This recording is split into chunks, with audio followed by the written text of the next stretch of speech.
नमस्कार प्रेक्षको, hello doctor या प्रायोजित कार्यक्रमामध्ये मी डॉक्टर आकाश हरिचंद्र मस्के तुम्हा सर्वांचं मनपूर्वक स्वागत करतो। प्रेक्षको, कार्यक्रमाची सुरुवात चालू करूया एका श्लोकाने।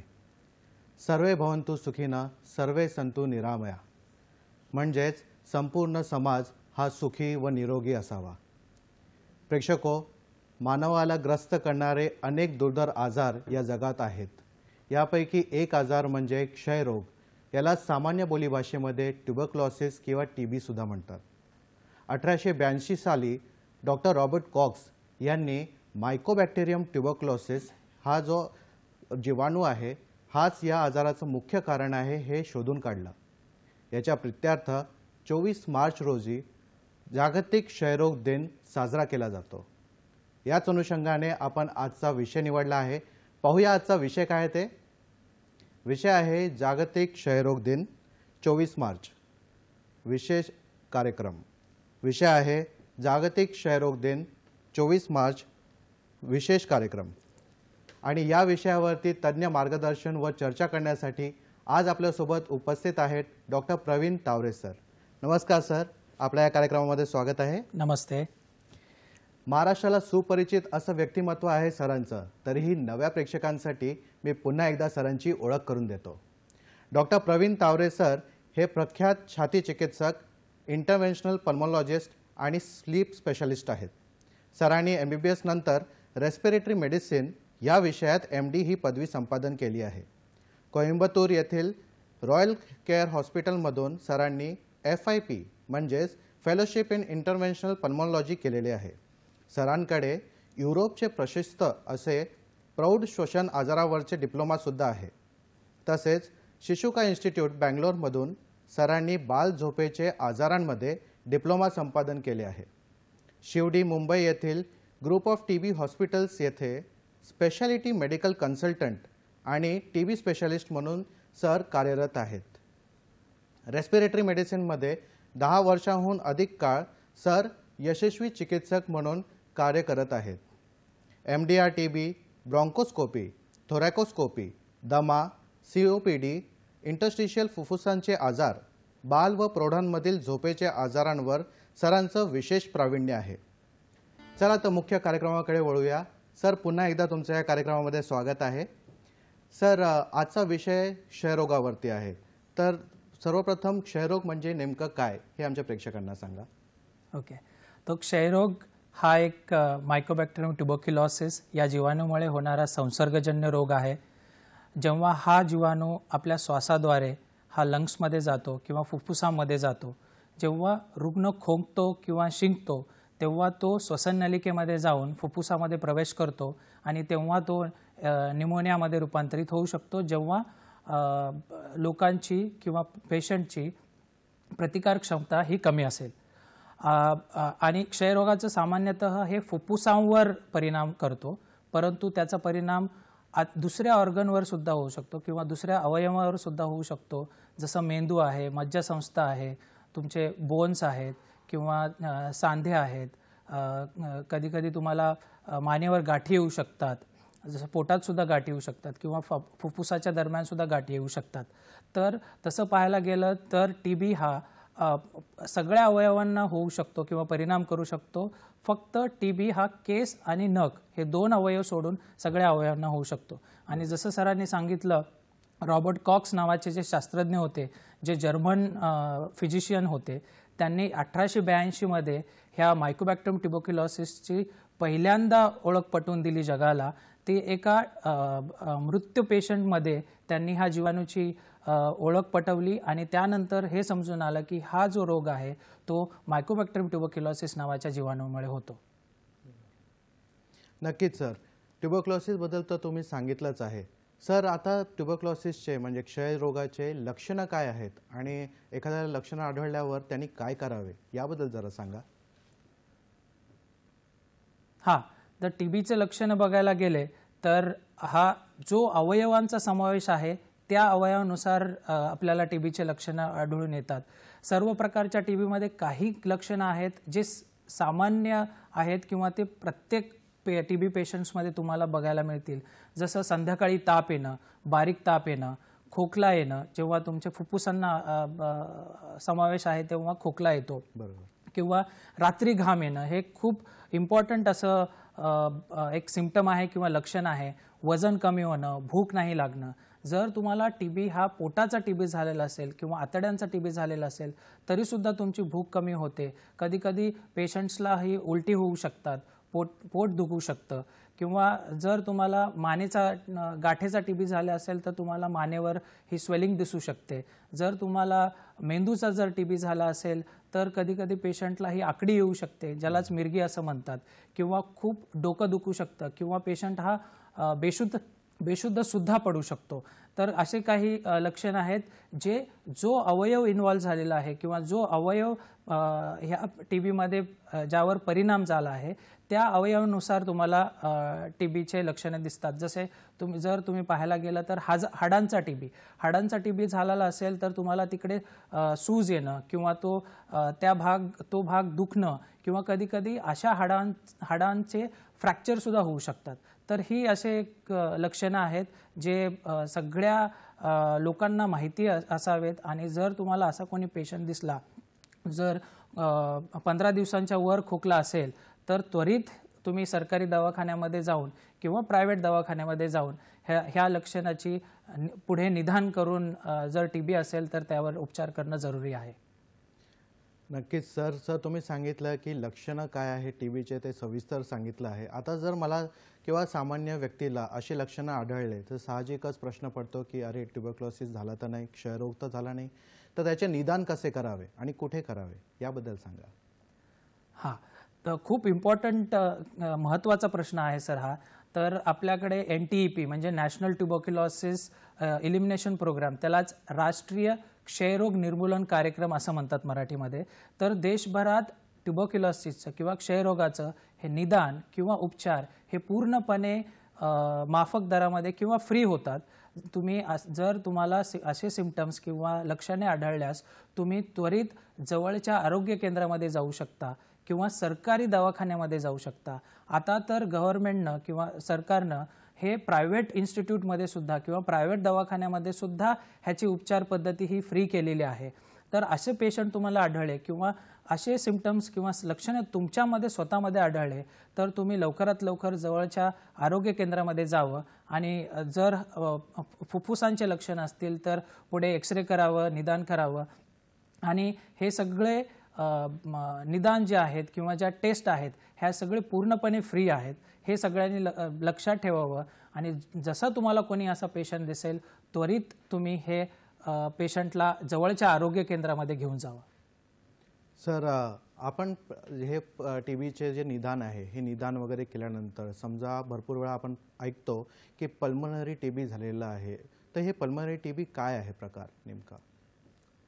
तर जसं आपण पाहिलं की प्रत्येक ऑर्गनला किंवा अवयवाला हा टीबी परिणाम करू शकतो, तसंच पल्मनरी टीबी म्हणजेच फुफ्फुसांचा टीबी किंवा फुफ्फुसांचा क्षयरोग. फुफ्फुसांचा क्षयरोग म्हटलं की फुफ्फुसामध्ये निमोनिया होणं किंवा फुफ्फुसामध्ये दाग येणं, कधीकधी फुफ्फुसाच्या बाजूला सुद्धा पाणी, जे फुफ्फुसाचं आवरण असतं त्यामध्ये सुद्धा पाणी जमा होऊ शकतं. तर अशा पेशंटमध्ये तुम्हाला मुख्यतः 15 दिवसांपासून खोकला येणं, कधीकधी थुंकी येणं, थुंकीमध्ये रक्तस्राव होणं, कधी तर असे पेशंट येतात की खूप सारा रक्तस्राव येतो आणि अशा पेशंटला इमर्जन्सीमध्ये त्यांना ॲडमिट करावं लागतं किंवा ICUमध्ये ॲडमिट करावं लागतं. जरी हा फुफ्फुसांचा टीबी असला तरी दुसरे सामान्य लक्षणे सुद्धा ह्यामध्ये दिसले जातात. जसे मगाशी आपण बोललो, वजन कमी होणं, भूक कमी होणं, किंवा रात्रीचा ताप येणं, संध्याकाळचा ताप येणं, रात्रीचा घाम येणं, ह्या सगळ्या फुफ्फुसांचे लक्षणं आहेत, फुफ्फुसाच्या टीबीचे लक्षणे आहेत. आणि जर असं असेल तर त्वरित तुम्ही थुंकीची टेस्ट करून, ज्याला बेडक्याची टेस्ट असं म्हणतात. तर आता काही वर्षांपासून एक नवीन काही टेस्ट आलेल्या आहेत, जसं जीन एक्सपर्ट म्हणतात. तर ह्या ज्या टेस्ट आहेत त्या पूर्णपणे सरकारी आणि गव्हर्नमेंट हॉस्पिटलमध्ये किंवा काही प्रायव्हेट हॉस्पिटल्समध्ये ह्या पूर्ण फ्री आहेत. तर ह्या सगळ्या करून घ्याव्या. जर काही पेशंटला गरज पडली तर पुढे सुद्धा काही टेस्ट कराव्या लागतात. जसं समजा बेडकामध्ये जर जंतू आढळला नाही तर तुम्हाला CT स्कॅन करावं लागेल किंवा CT स्कॅनमध्ये सुद्धा काही गोष्टी समजल्या नाहीत तर त्या जंतूची टेस्ट करण्यासाठी तुम्हाला ब्रॉन्कोस्कोपी म्हणजेच दुर्बिणीद्वारे बलगम कलेक्ट करून किंवा बेडका कलेक्ट करून तो टेस्टिंगसाठी पाठवावा लागेल. जीन एक्सपर्ट टेस्ट झाली किंवा कल्चरची टेस्ट झाली त्यावर तो जंतू पॉझिटिव्ह होतो आणि तेव्हा आम्ही त्यांना TB आहे असं आम्ही नंतर ट्रीटमेंट चालू करतो. सर, तुम्ही पल्मनरी TB बद्दल सांगितलं. आता तुम्ही म्हणता असं पण म्हणाले की फुफ्फुसाच्या बाहेर सुद्धा TB होऊ शकतो. तर हे जे एक्स्ट्रा पल्मनरी TB आहे याबद्दल जरा सांगा आम्हाला. जसं आपण पाहिलं मुख्यतः क्षयरोगामध्ये परिणाम म्हणजे फुफ्फुसावर परिणाम होतो.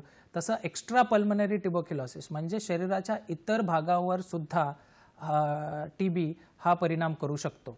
तर हे समाजामध्ये खूप गैरसमज आहे की TB म्हटलं की फक्त फुफ्फुसांचा TB असं नव्हे तर फुफ्फुसा व्यतिरिक्त दुसऱ्या अवयवांना सुद्धा होऊ शकतो. जसं आपण मगाशी बोललो की गळ्यावर गाठी येणं म्हणजे गळ्यावर सूज येणं त्याला गाठीचा TB असं म्हणतात. जर पोट दुखत असेल किंवा पोटामध्ये गाठी आल्या किंवा आतड्यांचा TB होऊ शकतो तर त्याला गॅस्ट्रोइंटेस्टिनल TB असं म्हणतात. जर हाडाचा TB झाला तर त्याला ऑस्टिओआर्टिक्युलर TB म्हणतात. सांध्यांचा TB होऊ शकतो किंवा जर तुम्ही पाहिलं की फुफ्फुसांचं आवरण असतं त्याला प्ल्युरा असं म्हणतात मेडिकल लँग्वेजमध्ये.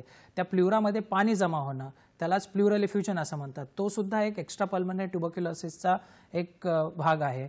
आणि जसं फुफ्फुसावर आवरण असतं तसंच हृदयावर सुद्धा आवरण असतं त्याला पेरिकार्डियम असं म्हणतात. आणि त्याचा जर TB झाला तर त्याला पेरिकार्डियल TB असं म्हणतात किंवा पेरिकार्डियल क्षयरोग असं म्हणतात. त्या हृदयाच्या आवरणामध्ये पाणी जमा होणं आणि पेशंटला जास्त दम लागणं किंवा पेशंट कधी असे पेशंट हे चालता सुद्धा कोलॅप्स होऊ शकतात कारण त्या पाण्याच्या दबावामुळे हार्टची पंपिंग ही कमी होते.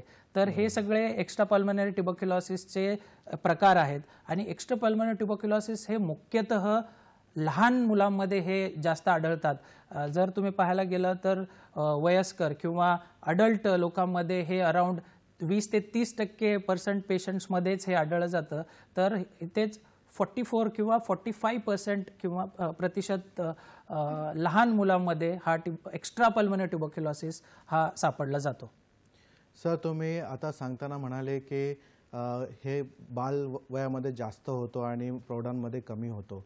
तर असं काय आहे का की काही लोकांमध्येच तो रोग जास्त प्रमाणात होऊ शकतो, कोणाला धोका जास्त आहे, अशात वयोगटाचा काही आहे का संबंध? तर वयोगटाचा काहीही संबंध नाही. हा TB हा लहान मुलांपासून ते वयस्कर किंवा प्रौढ वयांच्या लोकांना सुद्धा होऊ शकतो. तर एक्स्ट्रा पल्मनरी TB हा मोस्टली लहान मुलांमध्ये होतो कारण बऱ्याचदा लहान मूल ताप येऊन सुद्धा त्याला सांगता येत नाही किंवा खोकला आला तरी आपल्याला कधी समजून येत नाही. जरी थुंकी आली तरी ते गिळून घेतात आणि त्यामुळे लहान लेकरामध्ये हा TB पसरतो किंवा रक्तामधून तो TB पसरू जातो. त्याला मिलिअरी TB असं म्हणतात. तर असे काही एक्स्ट्रा पल्मनरी ट्युबरक्युलोसिसचे प्रकार आहेत जे लहान लेकरामध्ये जास्त आढळतात. जसं CNS TB झालं म्हणजेच मेंदूचा TB आहे. आणि प्रौढांमध्ये जर बघायला गेलं जे पेशंट ज्यांना डायबिटीज आहे, ज्यांची रोगप्रतिकार शक्ती कमी आहे, म्हणजे काही पेशंट कर्करोग झालेला आहे किंवा त्यांना त्या कर्करोगासाठी किमोथेरपी आहे किंवा काही पेशंट्स असे असतात की त्यांना दुसऱ्या काही आजारांसाठी ट्रीटमेंट चालू असते. त्या ट्रीटमेंटमुळे सुद्धा काही पेशंट्सची ही रोगप्रतिकार शक्ती कमी ठेवावी लागते. जसं तुम्ही पाहायला गेलं तर अवयव प्रत्यारोपणमध्ये जसं समजा लंग ट्रान्सप्लांट किंवा लंगचं प्रत्यारोपण झालं किंवा किडनी ट्रान्सप्लांट झालं त्यावेळेस असे पेशंट हे इम्युनोसप्रेसंटवर असतात. म्हणजेच रोगप्रतिकार शक्ती कमी ठेवण्यासाठी काही मेडिकेशन असतात आणि त्या औषधांमुळे रोगप्रतिकार शक्ती कमी होते आणि असे पेशंट किंवा असे पर्सनला हा ट्युबरक्युलोसिस जास्त होऊ शकतो. सर, जगाच्या कंपॅरिझनमध्ये आपण भारतामध्ये हे सगळे पाहतो तर जगाच्या कंपॅरिझनमध्ये भारतामध्ये TBची स्थिती कशी आहे? खूप महत्त्वाचा प्रश्न आहे हा आणखी. कारण जर भारतात बघायला गेलं तर भारत हा पूर्ण जगामध्ये एक नंबर आहे. अनफॉर्च्युनेटली ही गोष्ट आपण असं म्हणतो की प्राऊड करण्यासारखी नाही आहे, कारण भारत हा जर बघायला गेला तर जगातल्या 25% टीबीच्या केसेस किंवा क्षयरोगाच्या केसेस हे भारतात आढळले जातात. आणि जर तुम्ही आकडाच विचारत असाल मला, तर 2023 मध्ये प्रत्येक वर्षी एक वर्ल्ड टीबी रिपोर्ट येतो किंवा भारताचा सुद्धा एक टीबी रिपोर्ट येतो. तर 2024च्या रिपोर्टनुसार जवळजवळ 25 लाख टीबीचे रुग्ण हे आढळून आले. आणि त्याच्यामध्ये ड्रग रेझिस्टंट टीबी म्हणजे जे साध्या टीबीचे मेडिकेशन असतात किंवा औषधं असतात त्यावर हा टीबी बरा होत नाही, त्यालाच ड्रग रेझिस्टंट टीबी असे म्हणतात. ते सुद्धा 27% हे आपल्या भारतात आढळले जातात. जर जगाचा पूर्णपणे आपण जर पूर्ण संख्या जर बघायला गेली तर आता 2015 पासून आपण एक मोहीम हाती घेतली आहे की 2025 पर्यंत आपण टीबीला पळवून लावू किंवा टीबी मुक्त भारत करू. तेव्हा आपण पाहायला गेलं तर 2015 पासून आतापर्यंत किती % घट झाली आहे बघायला गेलं तर 17% घट झालेली आहे. आणि जागतिक पातळीवर जर बघायला गेलं तर 8% घट झालेली आहे. तसं पाहता गेलं तर भारत हा टीबीमध्ये किंवा टीबीच्या निदान किंवा उपचारांमध्ये खूप चांगलं करत आहे, हे असं मला म्हणावं लागेल. आणि त्याच्यासाठी आपण आपल्या प्रधानमंत्री जे आहेत त्यांना आपण थँक्यू बोललं पाहिजे की त्यांनी सिरियसली ह्या टीबी बद्दल ते टीबी घेतला आहे आणि टीबी मुक्त भारत हे आपण करण्याकडे आपली वाटचाल चालू आहे. सर, आता तुम्ही जगामध्ये आणि भारतामध्ये टीबीचं प्रमाण किती आहे ते सांगितलं. तर सर, टीबी हा संपूर्णतः बरा होण्यासारखा असा आजार आहे का, आणि होत असेल तर किती वेळ लागतो साधारणतः? हो, तर हा एक खूप मोठा गैरसमज आहे की टीबी झाला म्हणजे हा पेशंट गेला किंवा पेशंट हाताबाहेरून गेला. हे खूप चुकीची गैरसमज आहे समाजामध्ये. तर जसं डॉक्टरांनी सांगितलेली औषधे पूर्णपणे नियमितपणे जसा कालावधी सांगितला आहे तसा जर घेतला तर टीबी हा पूर्णपणे बरा होऊ शकतो. वेळेवर उपचार किंवा वेळेवर निदान झालं तर हा टीबी पूर्णपणे बरा होतो. काही पेशंट्सला ह्या टीबीचा पुढे चालून जर समजा फुफ्फुसांचा टीबी झालेला असेल तर काही दाग हे राहतात किंवा जर पेशंट हा खूप दिवसानंतर आला, बरेचदा आम्ही पाहतो 2 ते 3 महिन्यानंतर सिम्पटम्स घेऊन किंवा लक्षणे घेऊन पेशंट येतात, त्यावेळेस दोन्ही फुफ्फुसांना ज्यावेळेस इजा पोहोचते त्यावेळेस मात्र टीबी मधून बाहेर येणं थोडं अवघड होतं. पण बरेच पेशंट हे 90% किंवा 90% पेशंट्स हे टीबीमधून बाहेर येतात. आणि काही पेशंटला दाग राहतो, त्यांना पुढे चालून दम लागणं किंवा थोडा थोडा खोकला येणं, अशा पेशंटला मग त्यांना पंपाची गरज पडू शकते. तर हा टीबी हा पूर्णपणे बरा होऊ शकतो, हे लोकांनी समजून घ्यावं आणि त्याची उपचार त्वरित करावेत. फारच सुंदर अशी माहिती दिली सर तुम्ही. प्रेक्षको, चर्चा रंगत चालली आहे, आपण ही चर्चा पुढे नेणारच आहोत. पण वेळ झाली आहे एका छोट्याशा विश्रांतीची. कुठेही जाऊ नका, पाहत राहा आपला आवडता कार्यक्रम हॅलो डॉक्टर. ब्रेक नंतर तुमचं पुन्हा स्वागत आहे. आपण चर्चा करत आहोत क्षयरोग या विषयावरती. आपण क्षयरोग याचे जे लक्षणं आहेत, त्याचे निदान आहेत, त्याचे काय काय प्रकार आहेत त्याबद्दल आपण चर्चा केलेली आहे. आता आपण चर्चा करूया एक मोठा विषय आहे जो MDR TB म्हणतात किंवा XDR TB म्हणतात. हा हे जे निदान होतं कधी कधी, तर ह्या विषयावरती आपण चर्चा करूया. हे काय आहे नेमकं सर, तुम्ही जरा आम्हाला सांगा. हां, जसं तुम्ही सांगितलं MDR TB किंवा XDR TB हे ड्रग रेझिस्टंट टीबीचे प्रकार आहेत. तर ड्रग रेझिस्टन्स म्हणजे हे जे पहिल्या पातळीचे काही औषधं आहेत, ज्याला आयसोनियाझिड आहे, रिफाम्पिसिन आहे, इथॅम्ब्युटॉल आहे, हे औषधं ह्या ड्रग रेझिस्टंट टीबीमध्ये म्हणजे त्याचा काही फायदा होत नाही. तर MDR TB म्हणजे ह्यातले जे मुख्य मेडिसिन आहेत किंवा मुख्य औषधं आहेत म्हणजे रिफाम्पिसिन आणि आयसोनियाझिड, ह्या दोन्ही औषधांना जर रेझिस्टन्स आला तर त्याला MDR TB असं म्हणतात. आणि XDR TB म्हणजे ह्या औषधाव्यतिरिक्त आणखी काही महत्त्वाचे औषधं म्हणजे त्याला दुसऱ्या पातळीचे औषधं म्हणतात. त्याच्यामध्ये अमिकॅसिन आलं, कॅनामायसिन आलं, आता नवीन नवीन औषधं आहेत, त्याला बिडाक्विलिन म्हणतात किंवा लिनेझोलिड आहे. तर अशा जर मेडिकेशनला सुद्धा रेजिस्टन्स असेल, म्हणजे या मेडिकेशन म्हणजे हे मेडिसिन देऊन सुद्धा जर पेशंट बरा होत नसेल, तर त्याला XDR TB असं म्हणतात. काही पेशंट असे आहेत की त्यांना टोटल ड्रग रेजिस्टन्स TB असं म्हणतात, ज्यामध्ये कोणताही दवा ह्या पेशंट्समध्ये कामी येत नाही आणि त्याला TDR TB असं म्हणतात. तर ह्या MDR किंवा XDR किंवा TDR TBचे जर उपचार पाहायला गेले, हे औषधांची संख्या पण वाढते आणि कालावधीसुद्धा वाढतो. जवळजवळ 18 ते 20 महिने हे MDR TBची ट्रीटमेंट चालते. जर XDR TB असेल किंवा प्री XDR TB असेल तर त्याची कालावधीत थोडी वाढसुद्धा होऊ शकते. तर पेशंट टू पेशंट ते डिफर होऊ शकतं. कधीकधी पेशंटला जवळजवळ 24 महिन्यांची सुद्धा ट्रीटमेंट ही द्यावी लागते. सर, एवढे सगळे TBचे प्रकार तुम्ही सांगितले, तर सर कसं आहे की एवढा जास्त प्रमाणात जर एखादा रोग असेल तर त्या रोगाबद्दलची गैरसमजुती खूप जास्त प्रमाणात असते. तर TB बाबतीत असं काय आहे का? हो, समाजामध्ये खूप गैरसमज आहेत TBबद्दल. जसं खूप सोप्या भाषेत बोलायला गेलं तर बऱ्याचदा घरामध्ये जरी TB झाला किंवा समाजामध्ये किंवा शेजाऱ्याला जरी TB झाला तर हा TB शेजाऱ्यांकडे जाऊ नका, TB हा स्पर्शाने पसरतो, हे एकदम चुकीचं गैरसमज आहे. किंवा TB बाधित व्यक्तींसोबत तुम्ही बसून जेवू शकत नाही, हे सुद्धा चुकीचं आहे. तुम्ही त्या पेशंटसोबत एका ताटामध्ये सुद्धा जेवू शकता. फक्त एवढंच आहे की त्याचा चमचा तुम्ही वापरू शकत नाही किंवा त्यांनी खाल्लेल्या गोष्टी तुम्ही खाऊ शकत नाही. आणि बऱ्याचदा ज्यावेळेस आमच्याकडे पेशंट्स येतात तेव्हा त्यांचा पहिला प्रश्न असतो की हे हेरिडिटरी आहे का, म्हणजे अनुवंशिक आहे का. तर हा TB हा आजार हा संसर्गजन्य रोग आहे, तो एक इन्फेक्शनचा रोग आहे. तर तो अनुवंशिक नाही, तो कोणालाही होऊ शकतो आणि जर फॅमिलीमध्ये झाला तर तो दुसऱ्या फॅमिली मेंबरला होऊ शकतो किंवा पुढे चालणाऱ्या फॅमिलीमध्ये सुद्धा होऊ शकतो. पण ज्यावेळेस त्यांची इम्युनिटी कमी होईल आणि ज्यावेळेस त्यांना अशा पेशंटचा संपर्क येईल, म्हणजे जर दुसरा क्षयरोगाचा पेशंट थुंकला किंवा शिंकला तर तो TB होऊ शकतो. बऱ्याचदा असा आम्हाला प्रश्न विचारतात पेशंट्स की सूर्यप्रकाशामुळे TB होतो असं मी ऐकलं आहे, TB बरा होतो असं मी ऐकलं आहे.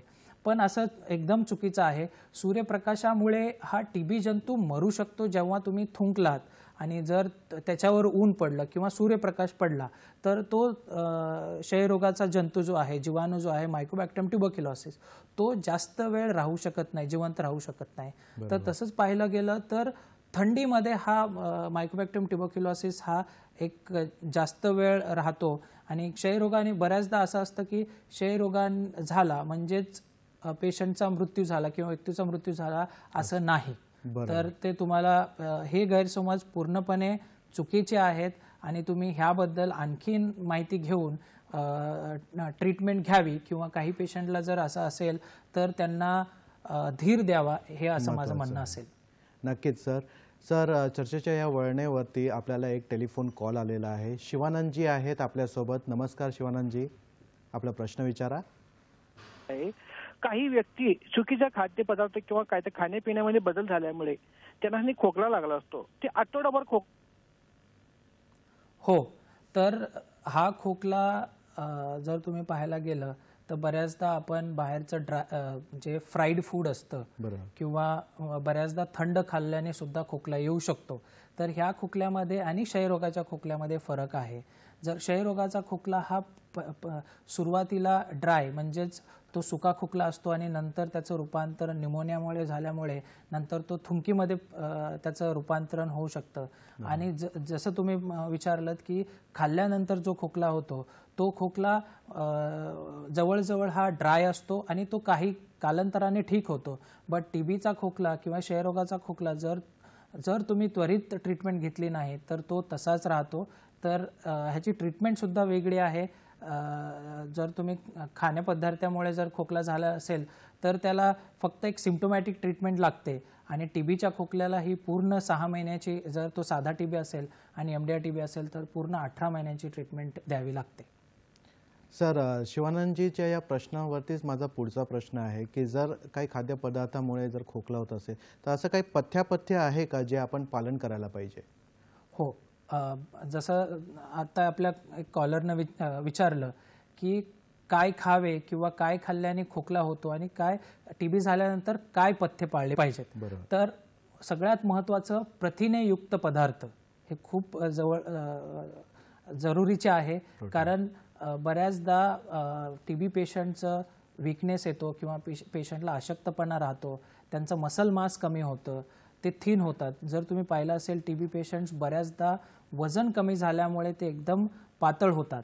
तर त्यावेळेस त्यांना प्रथिनेयुक्त पदार्थ म्हणजेच अंड झालं, तुमचं मांस झालं, मच्छी झालं, मासे झाले, सोयाबीन, मसूर, शेंगदाणे ह्या सगळ्या गोष्टी तुम्हाला खाणे जरुरी आहे. जसं तुम्ही स्लाइडमध्ये पाहताय उच्च कॅलरीचे पदार्थ, चीज झालं, पीनट बटर झालं, दूध हे खूप चांगलं प्रथिन देणारं एक पदार्थ आहे किंवा त्यामुळे तुम्हाला कॅलरीसुद्धा चांगली मिळू शकते. पुन्हा सूक्ष्म अन्नद्रव्याचे शोषणसुद्धा करणं जरुरी आहे. जसं तुम्हाला हिरवे पालेभाज्यामधून हे मिळेल किंवा लिंबूवर्गीय फळे जे आहेत, संत्र झालं, मोसंबी झालं, शेंगदाणे खाणं हे खूप जवळजवळ महत्त्वाचं आहे.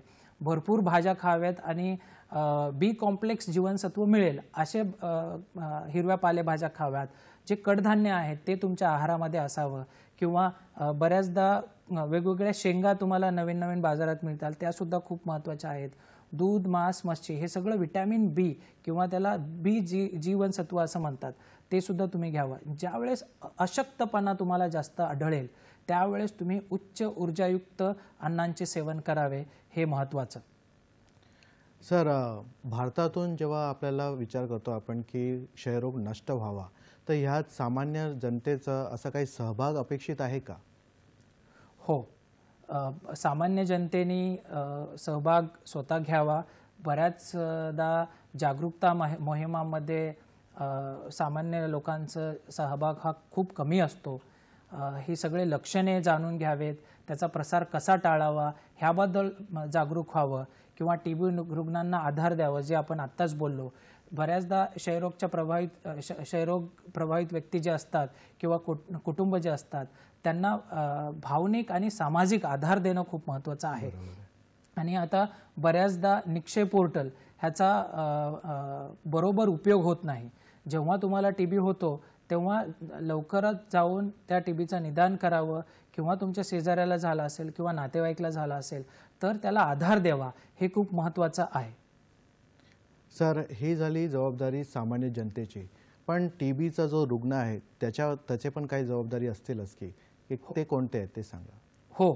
तर टीबी रुग्णांची किंवा क्षयरोग रुग्णांची जबाबदारी खूप महत्त्वाची आहे. इथे त्यांची पहिली जबाबदारी आहे की त्यांचा स्वतःचा आजार हा दुसऱ्यांना होऊ नये. कसे होऊ नये? बऱ्याचदा फुफ्फुसांचा जर टीबी असतो, पेशंट खोकतात, तर खोकताना पूर्णपणे ज्यावेळेस तुम्हाला खोकला येतो त्यावेळेस तुम्ही पूर्णपणे तोंडावर हात ठेवून खोकावं. असं खोकू नये. किंवा जे तुमची थुंकी आहे किंवा ज्याला ड्रॉपलेट्स म्हणतात ते आजूबाजूला पसरून हे दुसऱ्यांच्या श्वसनामध्ये येऊन त्यांना टीबी होऊ शकतो.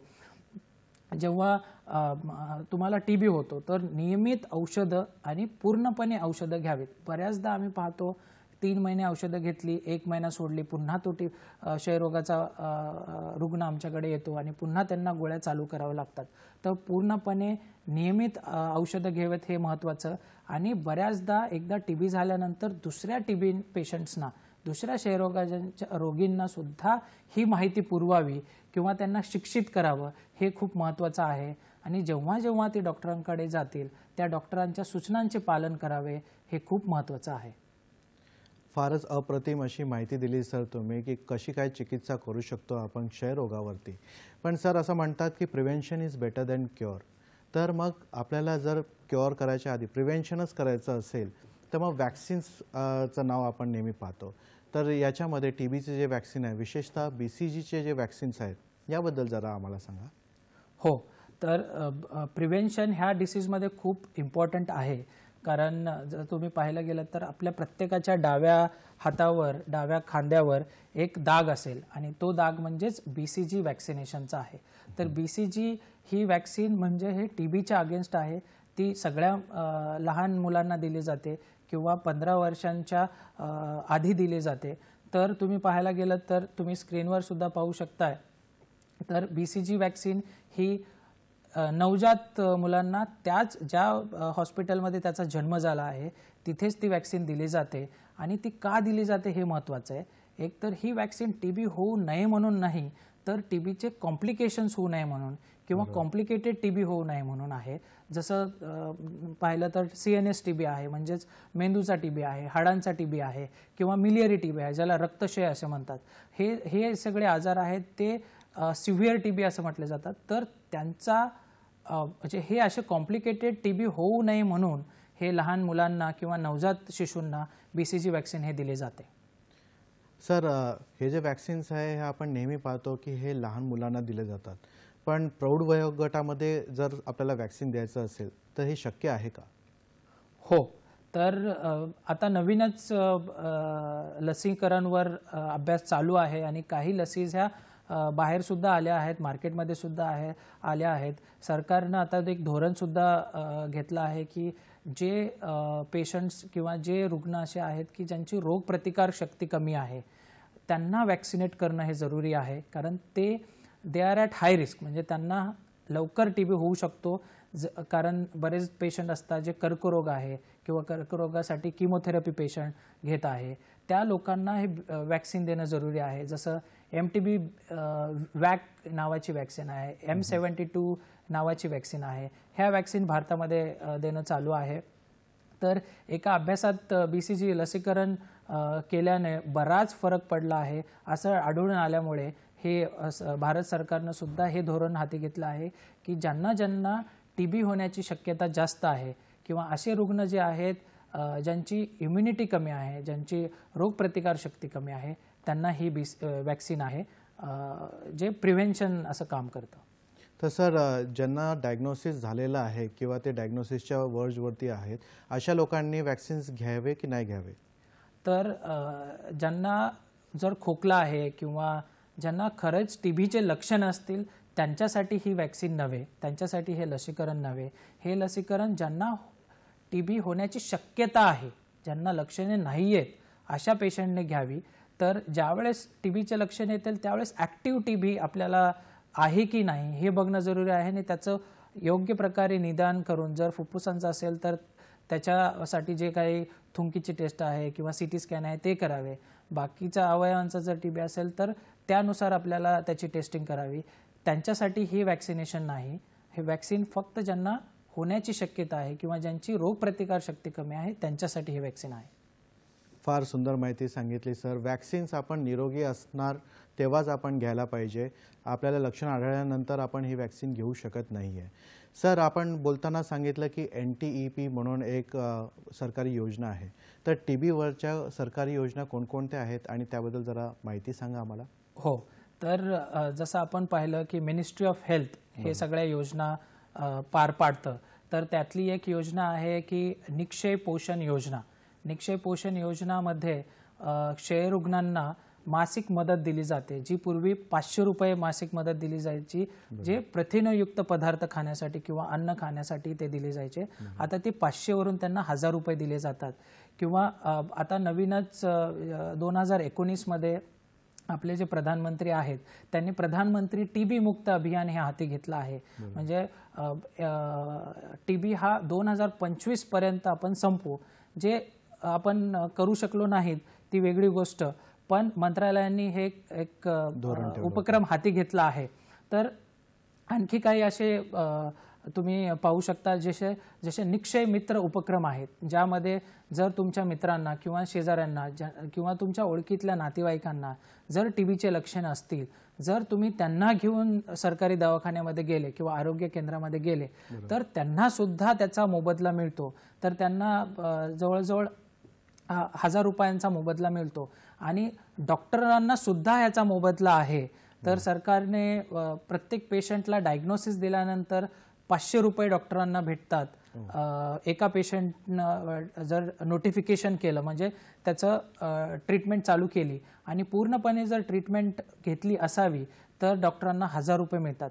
तर अशा बऱ्याच योजना आहेत. त्याच्यामध्ये एक आदिवासी सहाय्य योजना सुद्धा आहे, निक्षय पोषण योजना सुद्धा आहे. तर ह्या सगळ्या योजना ह्या आरोग्य आणि कुटुंब कल्याण मंत्रालयाद्वारे हे उपक्रम पार पाडले जातात. सरकारी योजनाबद्दल तर आपल्याला सविस्तर माहिती मिळालीच आहे. हे सगळे विषय जे आहेत हे आपल्या आवडीचे आहेत आणि या विषयावरती आपण अजून चर्चा करणारच आहोत. पण वेळ झाली एक छोट्याशा विश्रांतीची. कुठेही जाऊ नका. तुमचा आवडता कार्यक्रम हॅलो डॉक्टर पाहत राहा.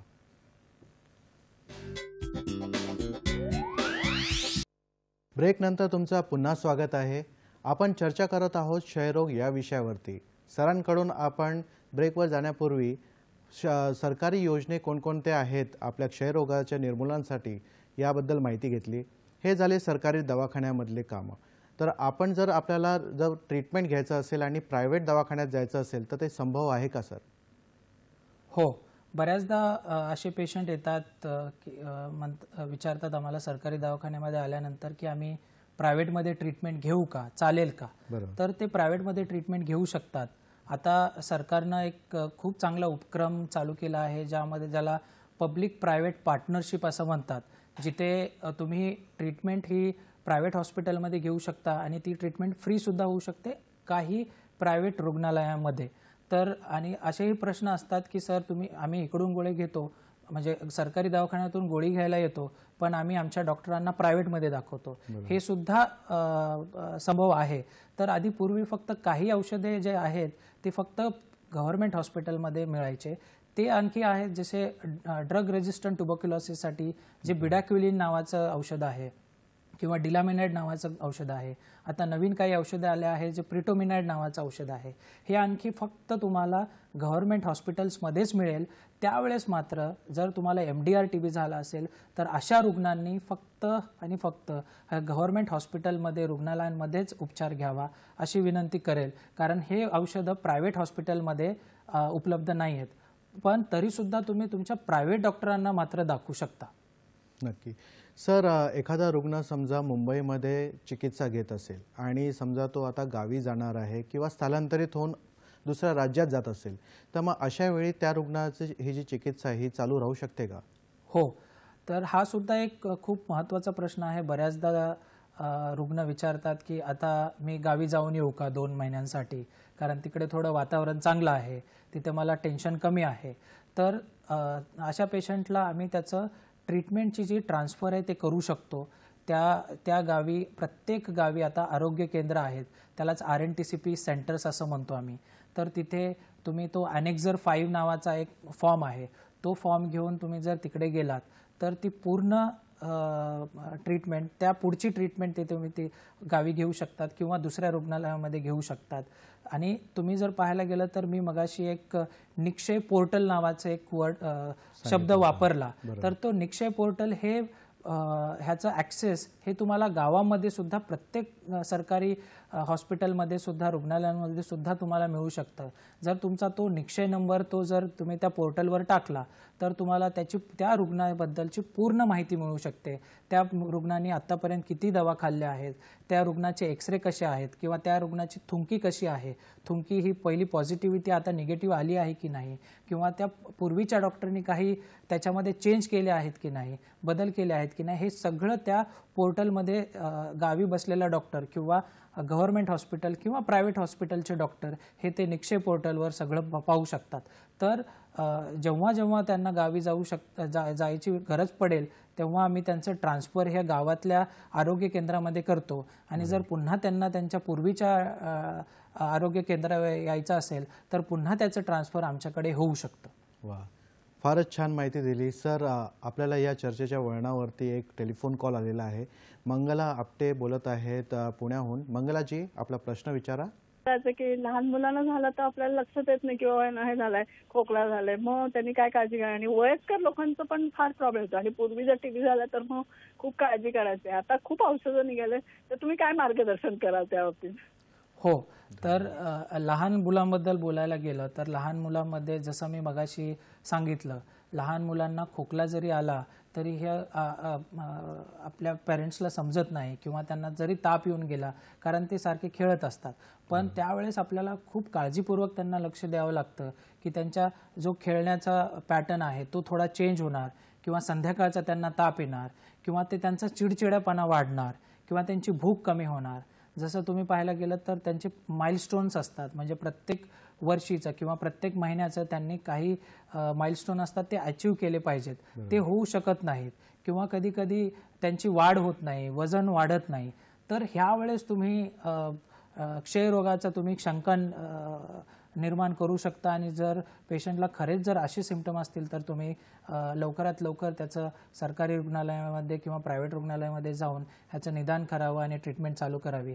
तसंच प्रौढांमध्ये बघायला गेलं तर प्रौढांमध्ये सुद्धा एक्स्ट्रा पल्मोनरी ट्युबरक्युलोसिसचं किंवा पल्मोनरी ट्युबरक्युलोसिसचं सुद्धा जास्त प्रमाणात प्रमाण आढळलं जातं, कारण त्यांची इम्युनिटी ही डाऊन होते किंवा जसे प्रौढ होतात तसं त्यांना बऱ्याचदा एक नॉन कम्युनिकेबल डिसीज म्हणजेच लाईफस्टाईल डिसीज जे असतात, जसं डायबिटीज झालं, हायपरटेन्शन झालं म्हणजे बीपीचा त्रास झाला, हृदयाचा त्रास झाला, कधी कधी बऱ्याचदा प्रौढांमध्ये हे कर्करोगाचे प्रमाण वाढतात. तर हे सगळे जे रुग्ण आहेत त्यांना टीबीचा किंवा क्षयरोगाचा परिणाम हा जास्त होऊ शकतो, त्यामुळे त्यांनी काळजी घ्यावी. त्याचमुळे मी जसं सांगितलं की जसं टीबीच्या पेशंट्समध्ये किंवा क्षयरोगाच्या पेशंटमध्ये हे प्रथिनयुक्त खाणं किंवा अन्न आहार हे जरुरी आहे, तसाच लहान मुलांमध्ये आणि प्रौढांमध्ये प्रथिनयुक्त आहार हा आणि किंवा गडद हिरव्या पालेभाज्यांचा आहार असणं खूप जरुरी आहे. सर, तुम्ही रोगाबद्दल सांगतात. आता कोणताही रोग म्हटला की त्याचे उपद्रव हे आलेच, तर पोस्ट टीबी सिक्वेलीबद्दल काहीतरी सांगा. हो, तर जर पाहायला गेलं तर आपल्याकडे एक सीओपीडी नावाचा आजार आहे. सीओपीडी म्हणजे क्रोनिक ऑब्स्ट्रक्टिव्ह पल्मोनरी डिसीज, म्हणजे त्या अशा पेशंटला दम लागतो. तर जगभरात पाहायला गेलं तर ह्याचं सगळ्यात महत्त्वाचं कारण किंवा सगळ्यात प्रथम कारण हे स्मोकिंग आहे, धूम्रपान आहे. बट भारतामध्ये उलट आहे. भारतामध्ये पोस्ट टीबी सिक्वेले, त्यालाच कधी कधी आम्ही म्हणतो post TB obstructive airway disease, म्हणजे जेव्हा टीबी झाला तेव्हा फुफ्फुसांचा टीबी असेल तर कधी कधी तो दाग सोडून जातो आणि अशा पेशंटमध्ये त्यांना दम लागायला लागतो. किंवा तुम्ही ऐकलं असेल कोविडच्या पिरियडमध्ये ज्यावेळेस पल्मोनरी फायब्रोसिस किंवा लंग फायब्रोसिस, असंच टीबीमध्ये सुद्धा जसा टीबी बरा होतो काही दाग राहतात किंवा त्याला पल्मोनरी फायब्रोसिसमध्ये त्याचं रूपांतरित होतं आणि अशा पेशंटला दम लागणं, खोकला येत राहणं हे सगळे सिम्पटम्स आढळले जातात किंवा त्यांचं वजन वाढत नाही. त्याचा अर्थ असा नाही की त्यांना आणखी सुद्धा ॲक्टिव्ह डिसीज आहे, बट पोस्ट टीबी सीओपीडी किंवा पोस्ट टीबी सिक्वेले ह्याचं निदान करणं सुद्धा तेवढंच जरुरी आहे. जर तुम्हाला त्यासाठीच आम्ही जेव्हा टीबी होऊन जातो तेव्हा ॲटलिस्ट 2 वर्षांपर्यंत अशा पेशंटचा आम्ही फॉलोअप घेतो. प्रत्येक 3 महिन्यांनी फॉलोअप घेतो. त्यामध्ये आम्ही एक्सरे करतो, त्यामध्ये आम्ही थुंकीचं टेस्ट करतो, बेडक्याची टेस्ट करून पाहतो की हा पेशंटला पुन्हा टीबी आला नाही आहे ना, आणि हा टीबीचा काही परिणाम झाला आहे का त्यांच्या फुफ्फुसावर हे बघण्यासाठी कधी कधी जर गरज पडली तर सिटी स्कॅन, एक्सरे हे करण्याची गरज पडते. बरोबर. सर, आपण बोलताना खूप सारे औषधीबद्दल सांगितलं. एवढे सगळे औषधी सांगितल्यानंतर साहजिकच एक प्रश्न येतो की त्यांचे साईड इफेक्ट्स काय आहेत का? हो, जसं तुम्ही पाहिलं की मी बिडाक्युलिनचं नाव घेतलं, लिनेझुलिडचं नाव घेतलं, हे एक रिव्होल्युशनरी मेडिकेशन्स आहेत. जेव्हा जर तुम्ही विचारलं 10 वर्षापूर्वीची जी उपचार पद्धती होती आणि आत्ताची उपचार पद्धती हा खूप फरक आहे. 10 वर्षापूर्वी जर आम्ही जेव्हा ट्रीटमेंट पेशंटला द्यायचो, जर फॉर एक्झाम्पल जर तुम्ही घेतलं की ड्रग रेझिस्टंट टीबीचा MDR टीबीच्या ट्रीटमेंटसाठी जवळजवळ 10 औषधं वापरावं लागायचे. आता ते औषधं 5 औषधांवर आलेले आहेत. पूर्वी 6-6 महिने इंजेक्शन घ्यावे लागायचे. आता ते तुम्हाला फक्त ऑल ओरल ट्रीटमेंट म्हणजे फक्त गोळ्या खायच्या आहेत. आता इंजेक्शन आम्ही MDR टीबीमध्ये देत नाही. तर जसं तुम्ही पाहिलं नवीन नवीन औषधं आले, नवीन नवीन त्याचे साईड इफेक्ट सुद्धा आले. तर बऱ्याचदा आम्ही पाहतो की बऱ्याचदा पेशंटला उलटी होते. आता ही कोणत्याही दवामुळे उलटी होऊ शकते. तर सगळ्यात महत्त्वाचं उलटी होणं म्हणजे बिडाक्युलिन नावाचा दवा आहे, इथेनोमाइड नावाचा दवा आहे, त्यामुळे उलटी होऊ शकते. मी एक औषधाचं नाव घेतलं लिनेझुलिड. लिनेझुलिड नावानं कधी कधी पायाला मुंग्या येऊ शकतात किंवा त्या पेशंटचं लोह कमी होऊ शकतं. लोह म्हणजे हिमोग्लोबिन कमी होऊ शकतं. कधी कधी त्यांना ऑप्टिक न्यूरायटिस म्हणजे दिसण्यासाठी कमी होऊ शकतं. तर ज्यावेळेस आमच्याकडे पेशंट येतात प्रत्येक वेळेस आम्ही हे साईड इफेक्ट आहेत की नाही ते आम्ही चेक करतो आणि त्याचं रेकॉर्डिंग ठेवतो. सर आपण एवढे सगळे औषधीबद्दल सांगितलं, तर TBवरती असं काही आहे का की जी सर्जरी करता येतात? आणि सरतेशेवटी असं काही संदेश द्याल तुम्ही आमच्या प्रेक्षकांना, तेही सांगा. हो, तर बऱ्याचदा असं होतं की तुम्ही ट्रीटमेंट तर दिली आहे, तरीसुद्धा क्षयरोग हा बरा होत नाही किंवा काही फुफ्फुसाचा भाग हा कमकुवत होऊन जातो. त्याला नेक्रोटायझिंग न्यूमोनिया असं म्हणतात. किंवा ज्यावेळेस तुम्ही पाहिलं की प्ल्युरामध्ये TB होतो, पाणी होतं आणि तो पूर्ण पाणी हे घट्ट होऊन जातं. त्याला फायब्रोथोरॅक्स म्हणतात किंवा एम्पायमा म्हणतात. अशा पेशंटमध्ये तुम्हाला ते पूर्णपणे पाणी सर्जरीद्वारे काढावं लागतं. जर तुम्हाला फुफ्फुसाचा जर आजार झाला असेल तर तो जो फुफ्फुस कमकुवत झाला आहे त्याला कट करून काढावं लागतं किंवा त्याची सर्जरी करावी लागते. त्याला लोबेक्टमी असं म्हणतात. काही असे पेशंट आहेत की त्यामध्ये आम्हाला पूर्णपणे लंग जर एक बाजूचा फुफ्फुस जर खराब झाला असेल तर त्यांना तो पूर्ण फुफ्फुस सुद्धा काढायची गरज पडू शकते. त्याला न्यूमोनेक्टमी असं म्हणतात. आणि जर तुम्ही मला विचारलात की संदेश काय द्यावं, तर संदेश हाच असेल की जर तुम्हाला कोणी असे लक्षणं आढळले, 15 दिवसाच्या वरचा खोकला जर आढळला किंवा संध्याकाळचा ताप येत असेल तर तुम्ही लवकरात लवकर निदान करावं. जर तुमचे नातेवाईकामध्ये किंवा घरामध्ये असा पेशंट असेल तर त्याला धीर द्यावा. TB हा पूर्णपणे बरा होऊ शकतो. आणि आणखी एक सगळ्यात मोठा गैरसमज म्हणजे फक्त फुफ्फुसांनाच TB होतो असं नव्हे, तर हा TB कोणत्याही ऑर्गनना होऊ शकतो. तर जर तुम्ही लक्षणे आढळले तर लवकरात लवकर ट्रीटमेंट घ्यावी. ही सगळी ट्रीटमेंट किंवा उपचार पद्धती, निदान पद्धती ह्या सगळ्या हॉस्पिटल्समध्ये फ्री आहे आणि काही प्रायव्हेट हॉस्पिटलमध्ये ह्याचं निदान तुम्हाला फ्रीमध्ये करता येईल. तर प्रेक्षको, फारच सुंदर अशी माहिती दिली आहे सरांनी. फार सविस्तर अशी माहिती दिलेली आहे क्षयरोगावरती. सरांसोबतच्या आजच्या चर्चेनंतर तुमचा आजच्या विषयाला अनुसरून काही मनात प्रश्न असतील, शंका असतील तर ते नक्कीच समाधान झाले असेल अशी मी आशा बाळगतो. सर, आज आपण इथे आलात, आमच्या प्रेक्षकांच्या प्रश्नांची उत्तरे दिली, तसेच त्याच्या मूल्याचे मार्गदर्शनही केले. या सर्वासाठी मी प्रेक्षकांतर्फे आणि सह्याद्री वाहिनीतर्फे तुमचे आभार मानतो. धन्यवाद सर. धन्यवाद. प्रेक्षक हो, तुम्हाला आमचा कार्यक्रम कसा वाटला ते आम्हाला नक्की कळवा आमच्या सोशल मीडियावरती.